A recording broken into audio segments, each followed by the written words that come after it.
This is lesson 8.6 on vectors. Our objectives today, we're going to find the magnitude and the direction of a vector, and we're going to use vectors and vector addition to solve real-world problems. Let's go ahead and pray, and we'll get started today. Father in heaven, thank you for your goodness towards us and the fact that you do provide. You provide in ways that we aren't even aware of. I pray for my student wherever they are today. I pray that you would bless them, keep them safe, and help them to see and to understand the love that Christ Jesus has for those for whom he died. I pray that you would bless them today. Help me to be a blessing to them so that they can learn from this video, that I would be clear and understandable, that I would explain things in a way that's understandable, and that my student would be able to obtain the skills of how to understand what vectors are, how to use them to solve problems, so that my student can master these skills. I personally thank you for Jesus Christ, and I ask, Father, that your name would be blessed today and that it would be honored. In Jesus' name we pray. Amen. A little bit of vocabulary today. We're going to learn about vector, component form, magnitude, direction, equal vectors, parallel vectors, and a resultant vector. So, what is a vector? A vector is a mathematical quantity that has both length and direction. So the first thing I'm going to do is I'm going to introduce you to quadrant vectors. Now this right here is a quadrant 1 vector. It points in the quadrant 1 direction. It has a length and it has an angle measure, but we're going to call the angle measure a direction. This is a quadrant 2 vector. It points in the quadrant 2 direction. This is a quadrant 3 vector. It has a length and an angle. This is a quadrant 4 vector. It has a length and an angle. Here's what you need to know about quadrant vectors. Quadrant vectors are determined by the direction they point and not by the quadrant that they're drawn in.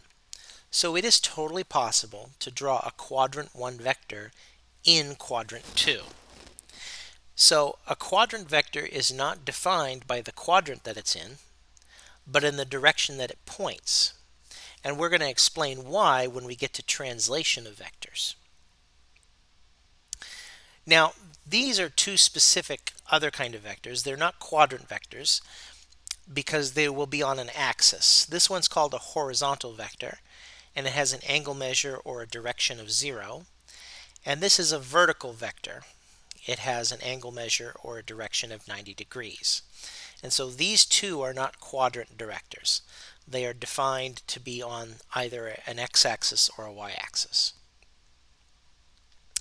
Now, a vector has an initial point and a terminal point. The initial point is here, the terminal point is here, and we usually put an arrowhead at the terminal point. So here's vector u, and the initial point is at the origin, and the terminal point is at 3, 4. Here's vector v. The initial point is at the origin, and the terminal point is at -5, -3. So in figure 1, we have drawn two vectors, u and v. Now this little symbol is called a hat, and it's how we will indicate that u and v are vectors and not real numbers. We'll use the hat notation. Now vector u has an initial point of 0, 0. That's the origin, and a terminal point of 3, 4. The magnitude of a vector is its length. The component form of this vector u is written like this, 3, 4, and not parentheses, but in these angular brackets. This is called component form. Vector component form and ordered pairs do have a lot in common. They look pretty similar. But there is a difference. You see, an ordered pair is just a location. That's it. An ordered pair does not have length or direction, but vectors do have length and direction. And so that's the idea, that's the concept that separates the two. Okay, let's just stay focused on our vectors u and v from the first figure just a little bit longer. Now the component form of vector u is at 3, 4, and it's a quadrant 1 vector. It happens to be drawn in quadrant 1. Vector v is a quadrant 3 vector that happens to be drawn in quadrant 3. Now the magnitude or the length of a vector is denoted by this symbol, the double bars, and has the following formula. If A is a vector with a component form of x, y, then the magnitude of A, that's how this is read, is equal to the square root of the sum of the squares of the components, where both x and y are real numbers. So the magnitude of u can be written as the square root of component 3 squared plus component 4 squared, which is 25, and the square root of that is 5. So the length of that vector, the magnitude of that vector, is 5. Okay, for v, the magnitude is the square root of, make sure you use parentheses, negative 5 squared, that's 25, plus negative 3 squared, that's 9, is the square root of 34.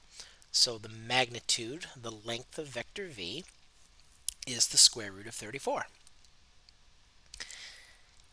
A vector drawn on paper can always be represented by a right triangle. And so here's the magnitude of u. This is component 3, this is component 4. And so this is called the x component. 3 is the x component, and 4 is the y component. And so 3 squared plus 4 squared has to equal the magnitude of u squared. Square root both sides, and that's why the magnitude of u is 5. So in reality, when we talk about this magnitude formula, it's related very directly to the Pythagorean theorem. And the reason why it's related to the Pythagorean theorem is because of what the duck is telling us. I don't know why I drew a duck, I just felt like a duck. A vector drawn on paper can always be represented by a right triangle. So, okay. Now we know that vector u has a magnitude of 5. Now let's find its direction. So again, I'm going to take the time and I'm going to draw this little right triangle for vector u. I'm going to use variable t to denote the angle measure. Now when you get into pre-calculus, we're going to substitute. We're going to replace t with a Greek letter called theta. Just be aware of that. You don't have to worry about that right now in geometry, but we will do that in pre-calculus. Okay, so now the y component, or the opposite side to the angle, is 4, and the adjacent side to the angle is 3. So that means this proportion is correct. Tan t over 1 is 4 over 3. Solving for t, t is the tan inverse of 4 over 3. And so t is approximately 53 degrees. And that means 53 degrees is the direction. Now we're going to sum up everything that we know about vector u. So now, what do we know? We know that 3, 4 is the component form. We know the magnitude of u is 5. We know that the direction is 53 degrees from the x-axis. And we also know that vector u is a quadrant 1 vector. Now go back. Here's the component form for v. Go ahead and try and find the magnitude and the direction of vector v.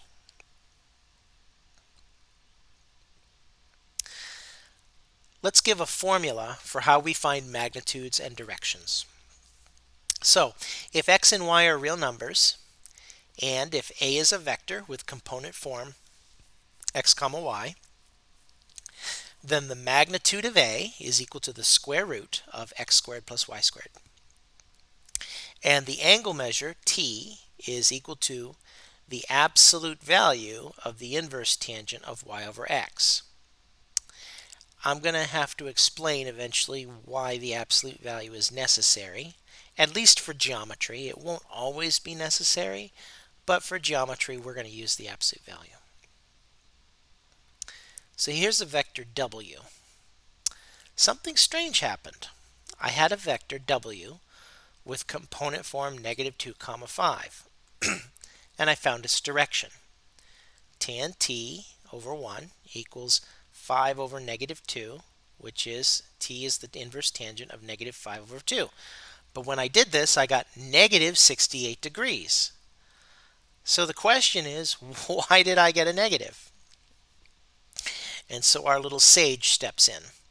You have just asked an excellent question, one that I shall now do my best to answer.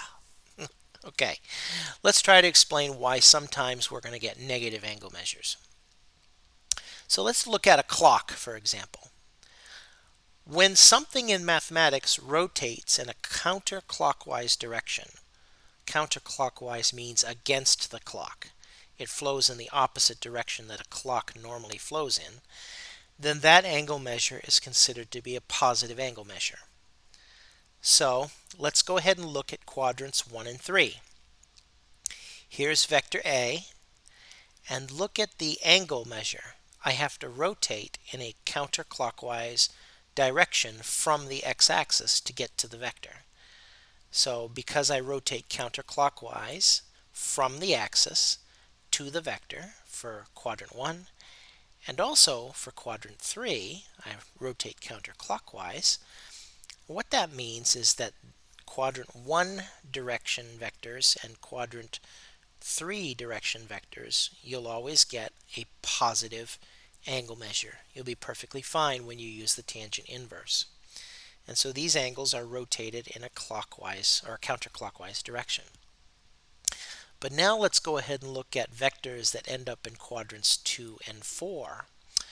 So in mathematics, let's consider the clock again. When you rotate with the clock, that is clockwise, that's considered a negative rotation or a negative angle measure. Look at vectors C and D. To rotate from the x-axis to the vector, I have to rotate in that clockwise direction for quadrant 4 and also for quadrant 2. For vector D, I have to rotate clockwise from the horizontal axis to the vector. And so on your calculator, when you have a quadrant 2 vector or when you have a quadrant 4 vector, you're going to get a negative number, and all the negative means is that the vector was rotated in a clockwise direction. That's what it basically boils down to. So that kind of leads us to a rule of thumb here. When you calculate the direction of a quadrant 2 or quadrant 4 vector with your calculator, you're going to get a negative angle measure. This is because those angles are formed by a clockwise rotation from the x-axis. So in our definition, we have the absolute value because for now in geometry, rotation order is not super important. Okay? So we're going to define the angle measure to be the absolute value of the tan inverse of y over x. In other words, for the time being, if an angle measure is negative, just drop the negative sign. Rotation order matters. I said the most, but I'm going to refrain from saying the most. I'm just going to say rotation order matters, and it can matter when we discuss parallel vectors and other situations. Example 1, let's calculate some magnitudes and directions. So, okay, look at the graph. Here's vector A. What is the component form of vector A? 3 to the right, 5 up. So the component form is 3, 5. The magnitude is the square root of 3 squared plus 5 squared, and so we get the square root of 34. The direction, t, is the absolute value of tan inverse of 5 over 3, opposite over adjacent, or y value over x value. And that's 59 degrees. Now let's find the magnitude and direction of B. So look at B. What's the component form for B? 4 to the left, 2 up, and so that makes it negative 4 comma 2. So the magnitude of B is the square root of negative 4 squared plus 2 squared, which is the square root of 20, which in simplest radical form is 2 square roots of 5. T the angle measure or direction is the absolute value of the tangent inverse of opposite over adjacent, 2 over -4, and that's -27. So that means we take the absolute value, we get positive 27 degrees. So the angle measure here, rotated from the x-axis to the angle, or to the vector, is 27 degrees clockwise. Looking at C, what is the component form for C? Well, for C it's -3, -3. And so the magnitude of C is the square root of -3 squared plus -3 squared. That's the square root of 18. And the simplest radical form of that is 3 square roots of 2. T is the absolute value of the tan inverse of y over x, which is 1. So that's 45 degrees. And so it's a 45-degree angle. So vector C forms a 45-degree angle with the x-axis. What about D? What is the component form of D? Well, it's 4 to the right and 5 down. So 4 comma -5. So the magnitude of D is the square root of 4 squared plus -5 squared, which is the square root of 41. And so T equals the absolute value of the tan inverse of -5/4, which is the absolute value of -51. So that's a clockwise rotation. So that's 51 degrees. And so vector D forms a 51-degree angle with the x-axis. Quick application. When a person runs, their velocity can be represented with a vector. Now, given two ordered pairs, it is possible to find the component form of a vector created from these points. So here's point P and here's point Q. Let us first say that P is the initial point and Q is the terminal point. P is located at -4, 2. Q is located at 4, 5. So let's find vector PQ. This is how we do it. We take the QX value minus the PX value, comma, the QY value minus the PY value. And so 4 minus -4, 5 minus 2 gives us a vector which is 8, 3. So the component form of vector PQ is 8, 3. Now let's say that Q is the initial point and P is the terminal point. Then vector QP is the x value for P minus the x value for Q, comma, the y value for P minus the y value for Q. That's -4 minus 4 and 2 minus 5, which is -8, -3. So now look at these two vectors very carefully because letter ordering is very important.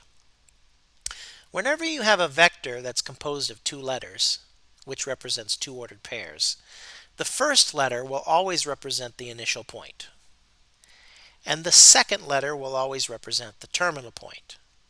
So in vector PQ, Q is terminal and P is initial. In vector QP, P is terminal and Q is initial. So when finding the component form of a vector, the calculation is always going to take this form, terminal minus initial. In other words, x terminal minus x initial, comma, y terminal minus y initial. That's how you find a vector from two ordered pairs. Example 2. Find a component form from two ordered pairs. Given the ordered pairs A at 3, -2 and B at -2, 4, find each given vector, its magnitude, direction, and then graph the vector. So, vector AB means that B is terminal and A is initial. BX minus AX, comma, BY minus AY. That's -2 minus 3, comma, 4 minus -2, so the component form is -5, 6. The magnitude is the square root of -5 squared plus 6 squared, which is the square root of 61. The direction, t, is the absolute value of the inverse tangent of 6 over negative 5, which is the absolute value of negative 50, which is 50 degrees. And so this is a 50-degree clockwise rotation from the x-axis. Now what about vector BA? A is terminal, B is initial. So AX minus BY, comma AY minus BY. That's 3 minus negative 2, comma negative 2 minus 4, which is 5 comma negative 6. Magnitude of BA is the square root of 5 squared plus negative 6 squared, which is still the square root of 61. So actually these are opposite vectors. T is the direction, absolute value of tan inverse of negative 6 over 5, which is going to turn out to be 50 degrees. All right, go ahead and pause the video and try the following on your own.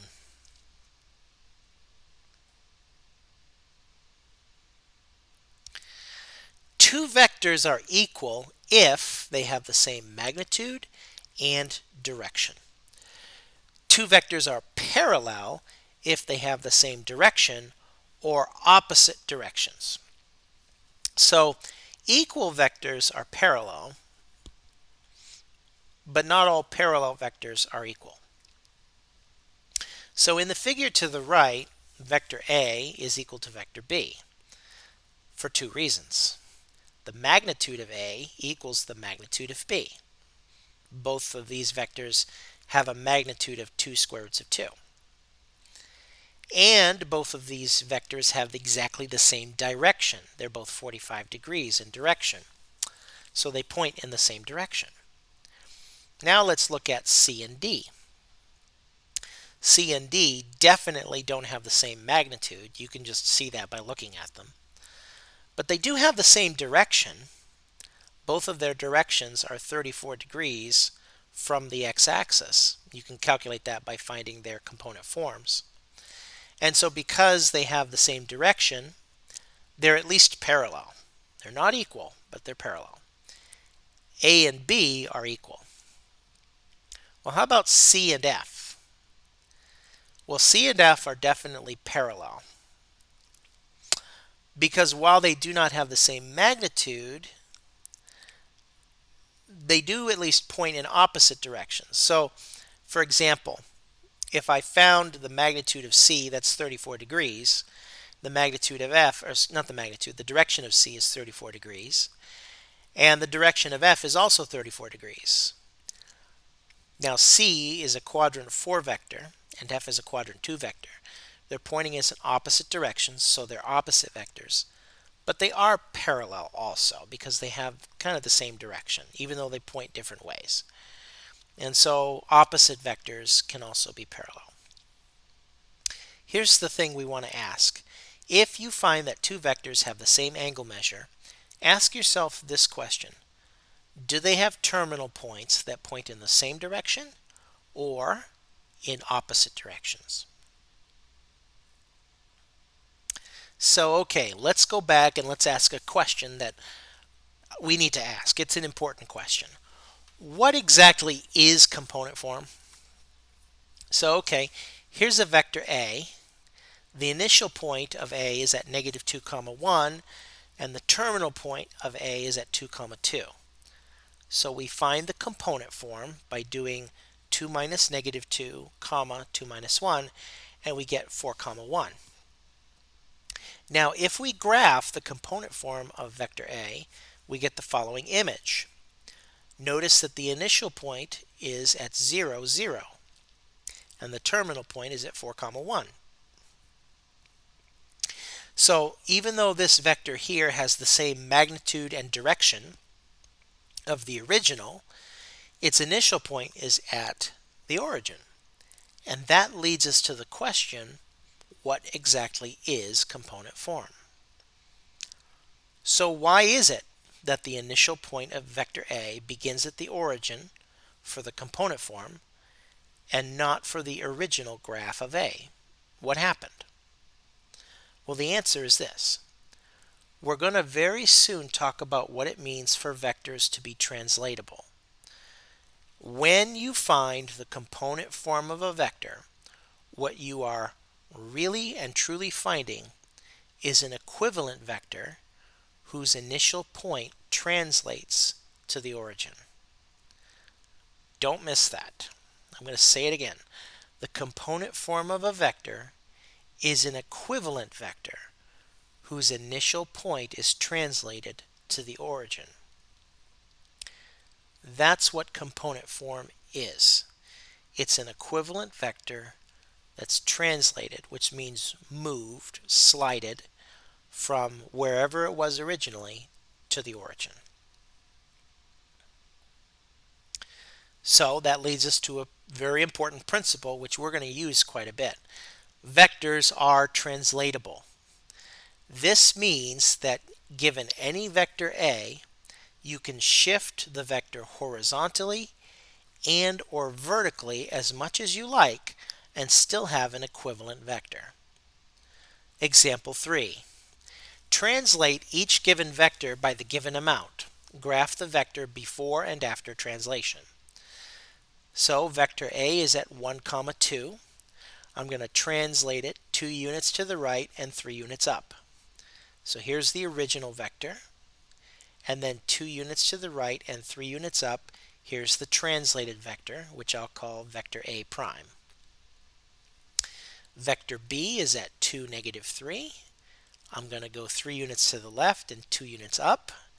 So here's the original vector. 3 units left, 2 units up. And here's the equivalent vector. Go ahead and pause the video and try the following on your own.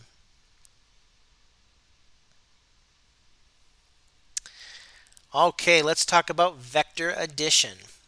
We're going to discuss 2 forms of vector addition. Computational addition versus the component form, or via the component form, and we're going to talk about graphical addition. Now, computational vector addition is very easy. If vector A is a component of AX and AY, and vector B is a component of BX and BY, then R, vector R, is the sum of the 2 vectors. And so we sum, or we add the X components, comma, we sum the Y components. R is called the resultant. And the resultant is a vector that is the result of the addition of 2 vectors. So example 4, let's look at this computationally. Vector A is 3, 4. Vector B is -2, -1. A plus B, which is the resultant, is 3 plus -2, 4 plus -1, and that gives me 1, 3. And so I've drawn vectors A, B, and R to demonstrate what they look like. B, vector A is at -3, 5. Vector B is at 3, -2. A plus B is the resultant, and so -3 plus 3, 5 plus -2 is 0, 3. Adding vectors graphically. To add 2 vectors graphically, we use the translatability property of vectors. We translate vector B in such a way that its initial point rests on vector A's terminal point. So here's vector A and here's vector B. And I'm going to translate vector B in such a way that 0, 0 becomes the terminal point of vector A. So vector B is going to be an equivalent vector going in this direction. The resultant is the vector that joins the origin and the terminal point of vector B. So after you translate B like this, you can draw the resultant just by going from the origin to the terminal point of B. And so vector A plus vector B is vector R. And this process is sometimes called the head-to-tail method. Adding vectors graphically. So vector A is at 1, -5. Vector B is at 3, 7. So here's A. And what I did was I translated B so that the initial point of B was on the terminal point of A. So 3 comma 7 would originally be 3 out and 3 up, or 7 up. Then I translated that down. So now I just join the origin to the terminal part of B, and there's the resultant, which is at 4 to the right, 2 up, 4 comma 2. C is at -4, -2. So here's C. D is at 3 comma 5, so that would have been 3 to the right and 5 up. But I translated D so that its initial point lands on the terminal point of C. And now I just join the origin to the terminal point of D. And that gives me the resultant, which I'm going to call R2. And that's at -1 comma 3. 1 to the left, 3 up. And so that's how you add graphically using the head to tail method. There is another graphical technique for adding vectors called the parallelogram method. This method is pretty straightforward. First, we graph vectors A and B in the normal way. Then we translate both A and B in such a way that we get a parallelogram. The vector that is the diagonal of this parallelogram, starting at the origin, is the resultant. So here's vector A drawn in component form, and here's vector B drawn in component form. Now, what I did was I took A and I translated a form of it to the other side to make a parallelogram. Same thing with B. I've got this nice parallelogram. Then I draw a diagonal, and it has to start at the origin to the opposite side, and that is the resultant. So this is the parallelogram method. Adding vectors using the parallelogram method. Vector A is at 4 comma 1. Vector B is at -2 comma 3. So here's vector A, here's vector B. Now we take a copy of A to the opposite side where it joins with the terminal point of B, and we take a copy of B to the other side where it joins to the terminal point of A, and we've got a nice little parallelogram. Start at the origin, draw to the opposite side, that's the resultant. That's A plus B.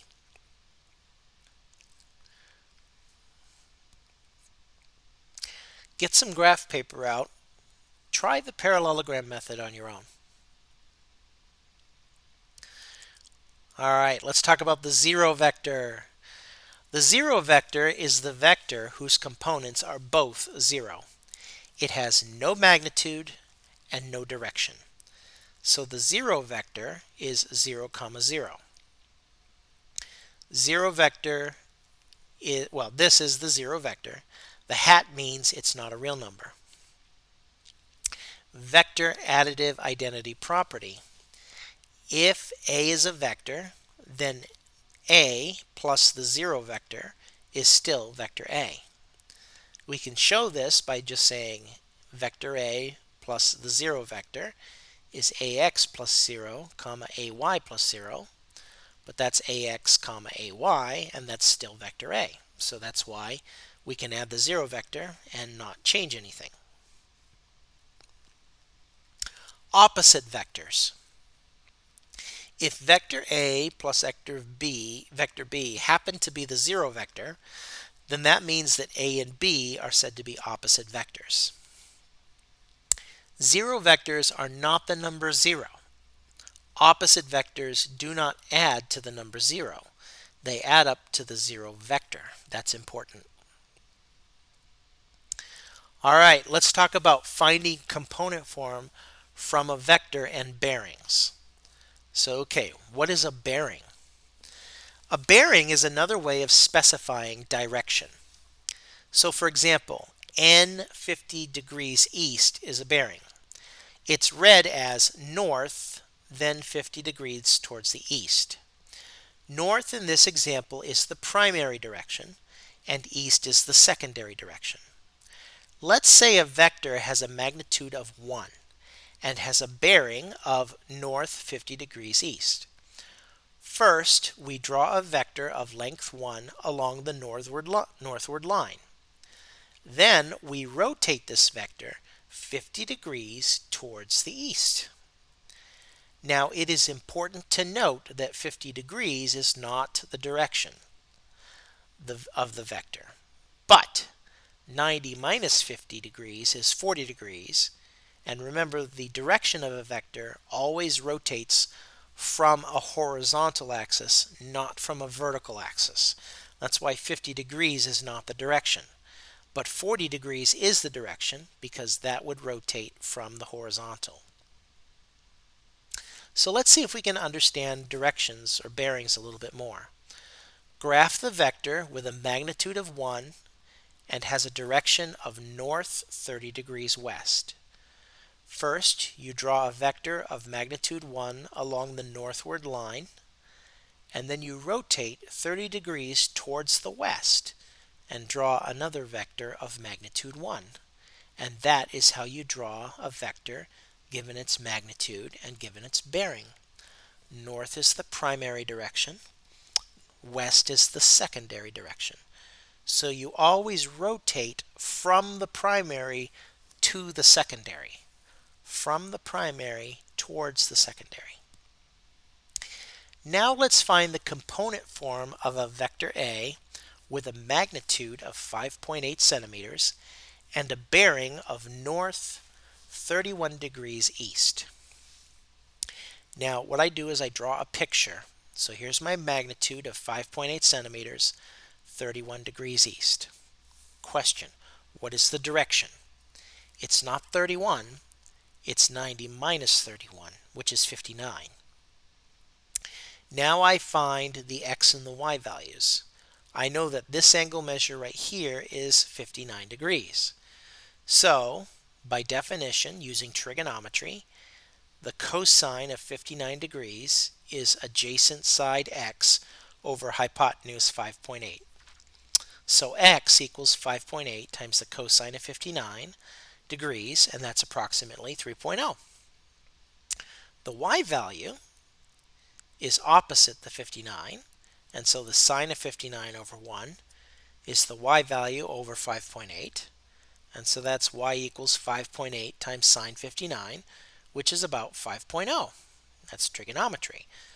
So what we just did was we found the component form of a vector by only knowing its magnitude and its bearing. So the component form of this particular vector is 3.0, 5.0. Let's talk about something that's applicable first to quadrant 1. Component form from two givens.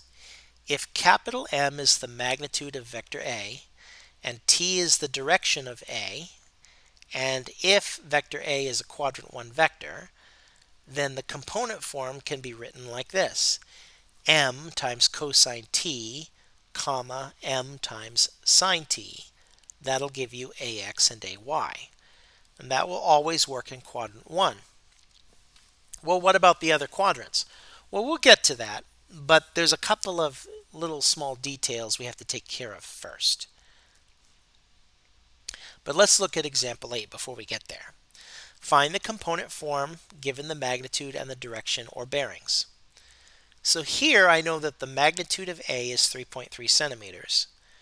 And instead of a bearing, we have a direction. We have 20 degrees. So I draw the following picture of 3.3 centimeters rotated 20 degrees.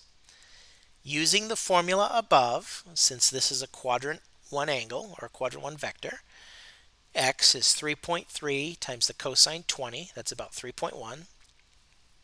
Y is 3.3 times the sine of 20, which is 1.1. And there's the component form. Well, okay, how about part B? I know the magnitude of A is 4 centimeters. And this time the direction is a bearing, south 38 degrees west. So I go southwards, I rotate 30 degrees or 38 degrees towards the west, and that means my direction is actually 90 minus 38, which is 52 degrees. Now this is the important part. Notice that this is a quadrant 3 vector. And in quadrant 3, the x and the y values are both negative. x is less than 0 and y is less than 0. So what I have to do is I have to put negative signs in front, or else this won't be a quadrant 3 vector. I put a negative in front of 4 cosine 52, and I put a negative in front of 4 sine 52. And that gives me two negative components. So vector A is negative 2.5 comma negative 3.1. So okay, this kind of leads us to a little principle. The quadrant the vector points towards determines the sign of the components. And so this chart here is worth memorizing, if you don't already have it memorized, because you did learn this in Algebra 1, but it's probably worth learning again. In quadrant 1, both the x and the y values are positive. In quadrant 2, the x value is negative and the y value is positive. In quadrant 3, the x value and the y value are both negative. And in quadrant 4, the x value is positive and the y value is negative. So let me say this sentence just one more time. The quadrant the vector points towards determines the sign of the components. So that's why it's important to know what kind of quadrant vector you're dealing with, because that's going to determine whether the components are positive or negative. Try the following three on your own. Get some graph paper out. Try and do 8A, 8B, and 8C. See if you can find the component forms of those.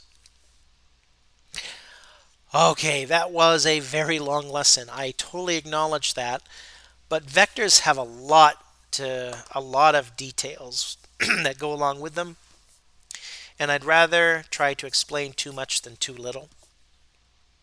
So when learning about vectors for the first time, you need to understand that there's a lot of ground to cover.